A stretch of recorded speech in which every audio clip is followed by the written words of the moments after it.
Sorry for the abrupt ending. We ran out of time again. Yeah. So, part 3 of episode 3. Wow. Didn't know we had this much to talk about. Yeah, we're chatty Cathy's. Yeah. So we just wrapped up last episode talking about letters of recommendation. I think the very last thing we talked about was our school list. We'll dive into that a little bit more and the whole finances behind that in another episode. But to round out the application, I wanted to talk about the work and activity section, commonly known as the extracurricular section, or the ECs. And that's where you have 15 slots where you're basically supposed to summarize everything you've done post high school graduation up until the point of starting medical school. And so for some people, that's a long time. Yeah, if you're an old guy like me, it's a lot. If you're, a traditional student, it's 3 years. But you got 5 slots per year. I wasn't in that situation. So basically, what you're looking for here is you have a variety of different things you can talk about. You can talk about research. You can talk about work. You can talk about sports, awards, honors, all that kind of stuff. I chose to talk about my work experience at multiple jobs. Both of those are clinical jobs. I talked about shadowing. That's pretty important to make sure that you have shadowing listed on your application somewhere.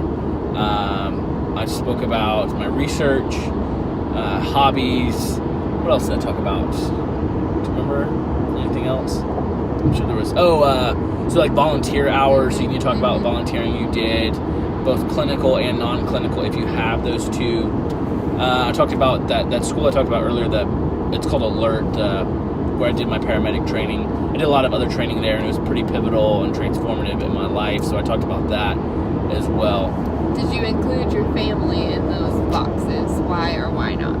No, so I think that's a common question for non-trads, is they ask, should we put our family in there? Because, family is, the biggest, most important, most time-consuming extracurricular you have. But I didn't. I feel like that would have just been felt kind of contrived if I had put it in there. I knew I was I think I'd already mentioned it somewhat in my personal statement.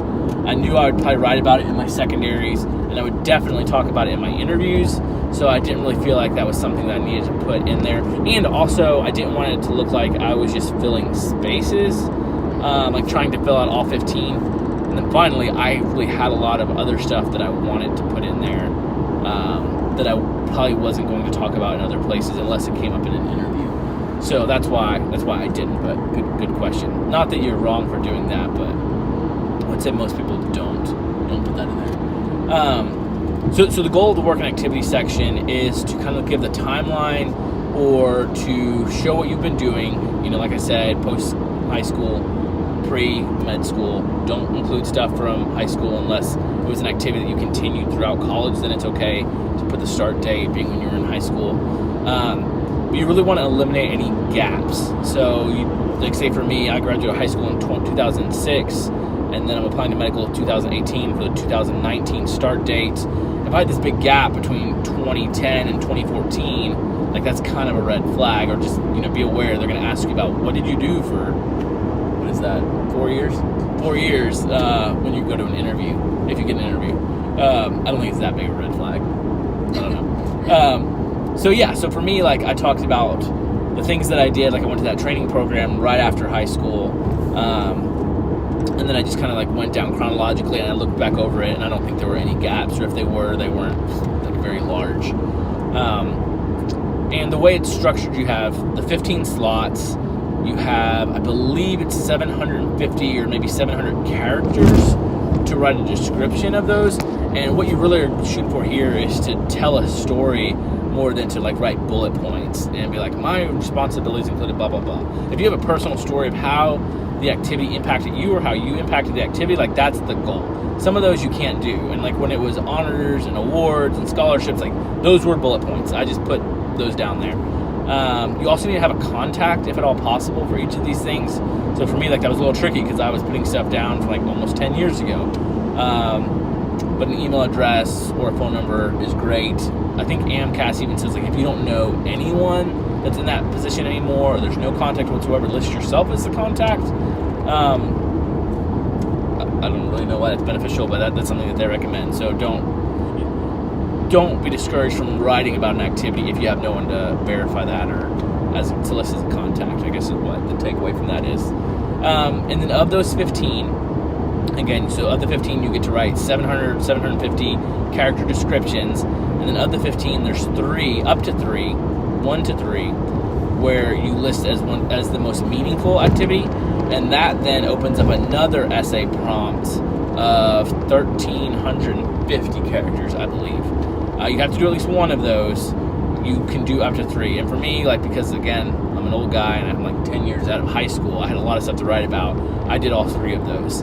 And you, especially in those, need to talk about how it impacted you, how you impacted the activity and the organization. And I think diversity is important, like we talked about earlier: shadowing, research, clinical work, volunteering, non-clinical volunteering, awards, hobbies. You're not just a machine. You're not just oh, my favorite thing to do is read a textbook. No, I have hobbies and activities I like to do. So yeah, you just kind of want to present who you are. Again, going back to, I think it was the last episode when we talked about the personal statement, I want everything to be very complimentary and congruent. I don't want what's on my work and activities to be something that's that's not who I am, or that's not even anything about me now. Yeah, there's things that were several years ago, but that impact me very much in a really profound way, and I felt good writing about those. But I also wrote about a lot of recent stuff, or a lot of things that I've been doing for a long time, because longevity is important as well. You don't want to have a ton of activities that you just did for a year and you just kind of skip from thing to thing. If you have an activity you've done for 7-10 years, that's great. And again, this is all specific situations. It's going to vary. So this is another thing you wrote and kind of rewrote, and then I would help edit it. Mm-hmm. Yeah. And so we went over it a few times. Yeah. Another thing I was just write the dang thing. And honestly, these are pretty tricky too because of the character limit. I'd find myself a lot where I was just fighting to shave off 3 or 4 characters. Mm-hmm. And pro tip, when you do a word count on whether it's a Word document or you do online word counter through a website on the internet, their word counter, character counters are different than AMCAS character counters. So sometimes I would get whether it's my personal statement or these activities done, and I would right at my 1350 character count, and then I'd copy and paste it into AMCAS. Oh, you wouldn't even paste it all because you were 1355, and so just know about that, and maybe give yourself a 5 to 10 character buffer to save yourself some headaches in the front end, or you're trying to shave things out and do a contraction somewhere or stuff like that. I think there was something else I wanted to say about that. Do you have anything else you want to add while I'm trying to remember what I was going to say? Yeah, so he was doing all of that on top of trying to study for the MCAT in a short period of time, and working. So you got through it. I did. But it was a stressful few weeks. Yes, for sure. A lot of moments where I was or not moments, hours and days where I'd barricade myself in the bonus room and try to knock out these activities. Definitely proofreading is important. Like Erica was saying, make sure that your thoughts are coming across well.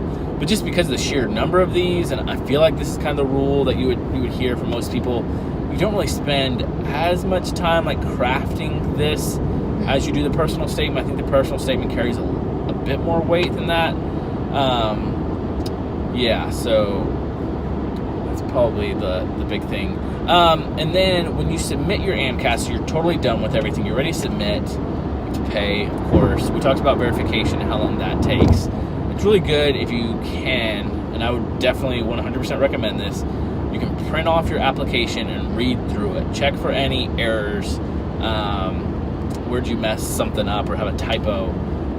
And that would save you some heartache down the road. So for me, I think I finally finished everything. It was midnight. I think I even had to work the next day or something. And I was I am done. I'm submitting this thing. And I felt crunched. And I was are you sure you want to just read through it one more time? Tomorrow? He's no, today is my deadline. Yeah. And again, it really doesn't matter. One day here or there is not going to matter. So I did not. I proofread everything individually. So I read every work and activity section numerous times, every essay. I read the personal statement 7 times after we were like done after we made any adjustments at all. But I didn't like read the entire application, print it off, and look over it as in its entirety. And I wish I had, because after I submitted my application, I printed it all off later just to like look over stuff. I think it was even as I was prepping for interviews or something, and I noticed like multiple like typos, and I honestly to this day don't know what happened. I don't know if if the software had a glitch or something, because it was weird typos too. It was like a space was missing in between two words, so it wasn't even like when I did copy and paste I like chopped off a period or an S or something. It was like things that were in the interior of the document. So that was pretty frustrating. Yeah, so save yourself from those embarrassing mistakes. Last thing I want to say about it is make sure, and for me this was kind of a guiding principle, you want to be able to be familiar with your application when you interview at medical school. And so you're often recommended to like read over your application. And while I think that's very important, it's something I've done, and I'll even do again tonight before I go into my interview tomorrow. As I was writing out my work and activities, I wanted it to be stuff that I like knew like the back of my hand. Like these are truly like the most meaningful activities I've done over the course of my 10 years. So that really there's not a lot of digging or like trying to think up stuff. Like this is just my life, and I can talk about it like I would talk to a friend. So that was kind of the guiding principle for me on the work and activity section. And yeah, I think that's all I've got on that. You want to talk about some fun stuff now? Yeah, so how are the minis doing? Yeah. Little Mr. Owen, he is really fun at this age. He is saying a lot of words, yes. And he's starting to kind of put things together. It's not quite a phrase yet, No. but he'll say, Nona, car, ride, and like you can follow his he wants to ride Nona's car process. So that's been really fun. Yes. But today, so we've really only been away from him. In March, we went to visit my brother David in Chicago, and that was like, did we say 2 nights? 2 nights, yeah. Before Essie was born. And then when Essie was born, I guess we were kind of away from him. But he came and visited us every day. But so besides that's really only Chicago. times that we've left him, and so we're packing everything up, putting it in the car, and we're talking about, hey, is this ready for the car? Blah blah blah. And as we were starting to leave, he was ride, mama, car, ride, crying, really upset. He was really tired. It was right before nap time, but we think he might have actually put together, oh, we are leaving, and not with him. He has a fascination for vehicles for sure, but it's really more about trucks, and it's my truck. Like, he wants to ride in Daddy's truck, or tool is how he said. Yeah. He never talks about wanting to ride in Mama's car. It never happened. So we really think that he was overhearing what we were talking about. Because it's gonna fit in the trunk, or make sure you put that in my car. And he saw us gathering up all this stuff. He saw us gathering up Essie's little bassinet. And I think he was totally wise to what we were doing. So my little mama heart was breaking, but he's going to be with his grandparents, and he's going to have a blast.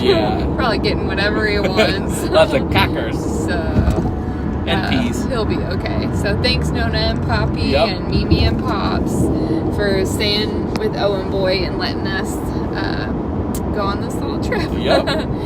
So that wraps up much longer episode than we thought. Thank you if you stayed through all of that. 3 of 3. We will see you next time.